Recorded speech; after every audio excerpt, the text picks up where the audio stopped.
Thank you for the kind introduction, Dr. Marchetti. Hello, everybody. My name is Shizuka from Osaka University. It is my great pleasure to see you all today and give a talk today.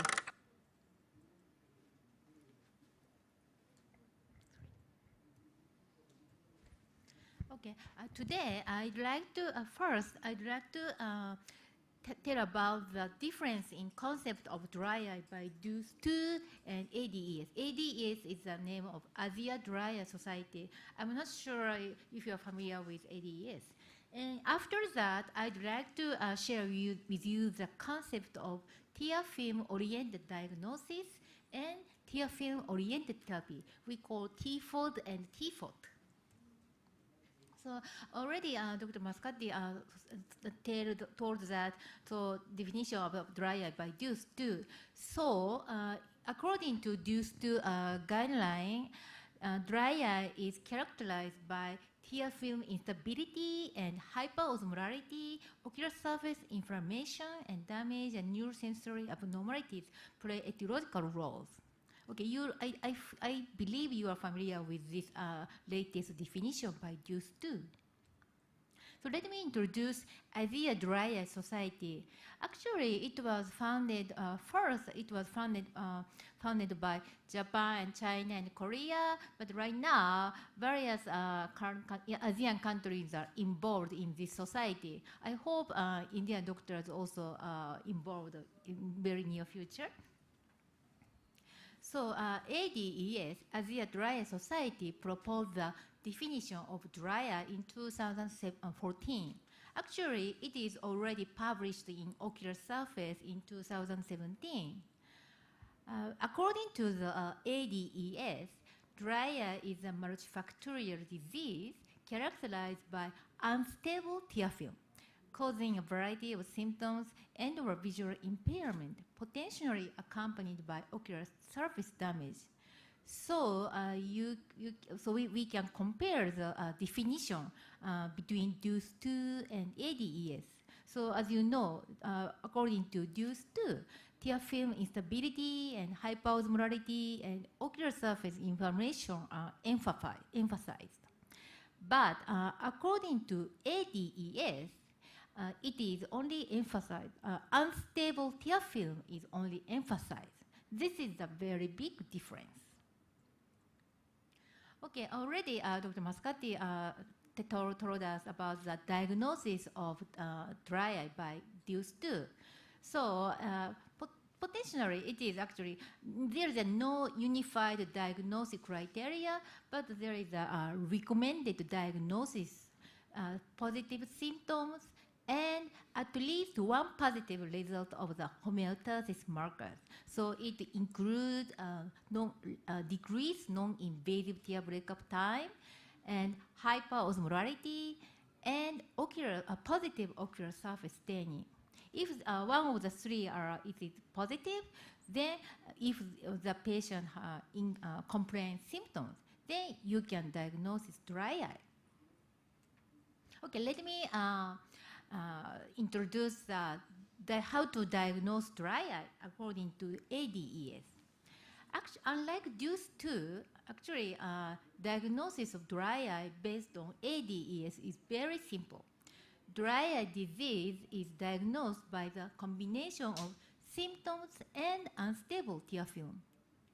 So if the patient has symptoms and if patient shows a decreased tear film breakup type with fluorescence, then we can diagnose as dry eye. This is very simple. So tear film assessment is very important. There are various risk factors for unstable tear film. Abnormality of mucin and aqueous and lipid layers also, these are static risk factors. And also there are several dynamic risk factors which affect tear film as well. So then why is unstable tear film is so important? Okay, one of the reasons is higher prevalence of short tear film breakup type dry eye than other types of dry eye. So I will describe about it later. And unstable tear film is a pivotal mechanism of dry eye, causing symptoms and or visual impairment. Okay, let me tell about the short tear film breakup type dry eye. Pathophysiology of this condition is decreased wettability of the corneal surface. So as you see here, usually there is no vital staining, and also usually they have normal tear production assessed by Schirmer test. But patients usually complain about severe symptoms such as ocular fatigue or everything. And actually, recently, it is prevalent in younger individuals and users of visual display terminals. And also recently published publications show that these patients actually showed decrease of visual function. Okay, so this is a comparison of diagnostic criteria between DUCE2 and ADES. So diagnostic criteria for DUCE2, symptoms, and one was a foreign. But according to the ADES, just symptoms and decreased tear film breakup time. So let me share with you the concept of tear film oriented therapy. It is first proposed by Japan Dry Eye Society as an effective therapeutic approach to dry eye. This concept is very simple. So previously, tear film is, it is thought that the tear film has three layers: lipid layer and aqueous layer and mucin layer. But now it is changed. So there is a lipid layer and combination of aqueous and mucus layer. The concept of tear film oriented therapy, TFOT, is very easy to understand. If there is an abnormal layer, the layer should be targeted for treatment. So if the lipid layer is abnormal due to MGD, then we need the MGD treatment. But if the aqueous component is missing, then we should supply aqueous component. And if there is an abnormality in mucin, then we will supply mucin component. But to perform tear film oriented therapy, we should know which ocular surface component is defective. So we call tear film oriented diagnosis, TFOD. So which TFOD can indicate which topical treatment will be the most effective to stabilize the tear film. Actually, we have a very powerful tool to see the tear film stability. I believe everybody knows the use of fluorescent technique. So when you measure the tear film breakup time with fluorescent, you definitely see the tear film breakup like this. So observation of the tear film breakup is essential for TFOD. Let me share with you the concept of fluorescent breakup pattern for TFOD. Fluorescent breakup pattern is a diagnostic method to suggest the insufficient components of ocular surface. Professor Yokoi from Kyoto Professional University published the AJO paper in 2017. He actually introduced 5 different breakup patterns: area break, and line break, and spot break, dimple break, and random break. I'll describe about later in detail. So why fluorescent breakup pattern is so important? Because it can help the subtype classification of dry eye, and it can help selection of the optimal treatment for each case. This is Professor Yokoi. We actually enjoyed suite at the previous AO meeting. Okay, dry eye can be subdivided into 3 patterns: aqueous tear deficient dry eye, and dry eye with decreased wettability, and evaporative dry eye. Then it can, so these types are also divided into severe case and mild to moderate case. area break is a severe case of aqueous tear deficient dry eye. You can see the diffuse corneal staining. But for the line break is a mild to moderate case of aqueous tear deficient dry eye. Usually you can see the SPK in the inferior part of the cornea. And spot break, you can see the kind of round break right after the blink. This is a severe type of dry eye with decreased wettability. And dimple break, this is a mild to moderate dry eye with decreased wettability. And evaporative dry eye, the random break is a representative of evaporative dry eye. So, okay, we can start with a severe type. So severe case, we could see the kind of breakup right after the blink. Actually, it occurs during the eye opening. So for the area break, you can see the breaks all over the cornea. But for the spot break, you can see the kind of round corneal preapian breakup right after the blink.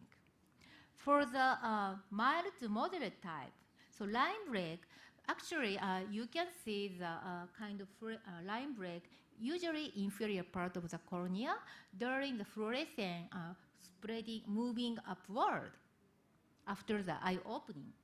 And for dimple break, mild to moderate dry eye with decreased wettability.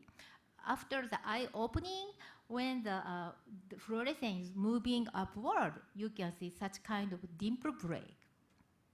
For the random break, after eye opening, the fluorescent is moving upward. Then after the fluorescent spreading upward, stopping, then we could see such kind of random break. So this is shown here is current eye drop treatment options all over the world.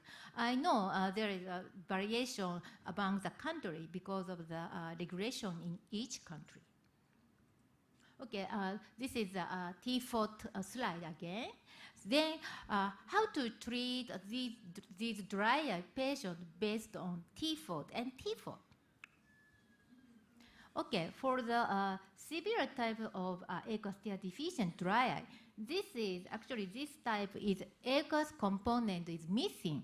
So especially for area break, we need retention of fluid. For the mild to moderate type of aqueous deficient dry eye, line break, we need the supplementation of fluid. For the dry eye with decreased wettability, these dry eye condition need mucin component. So we have to supply mucin.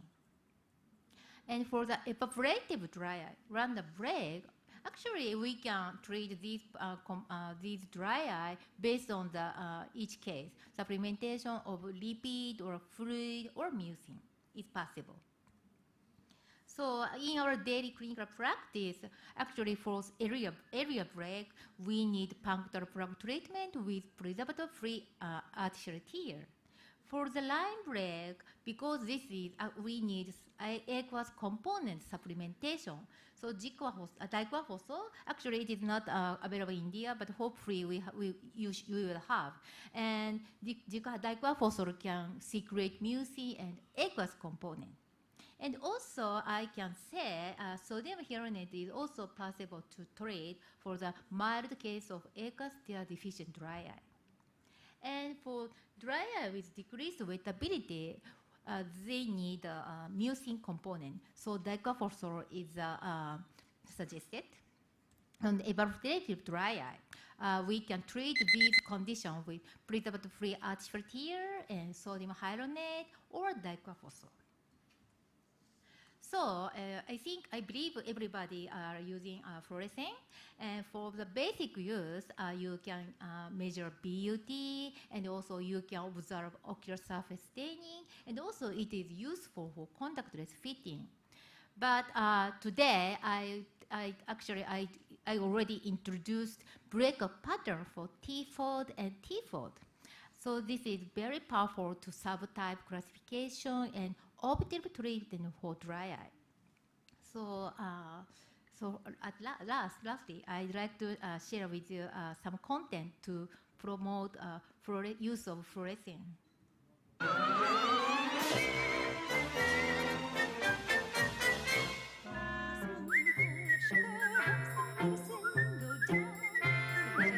Does everybody see the Mary Poppins result? Yes.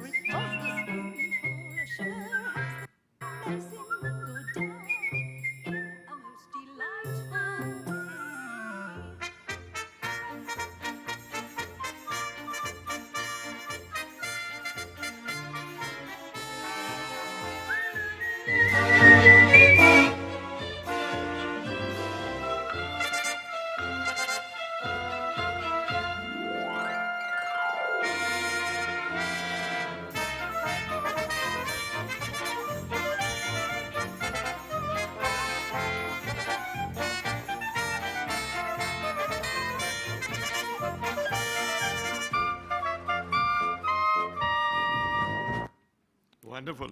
Thank you. So please enjoy using fluorescent. Thank you very much.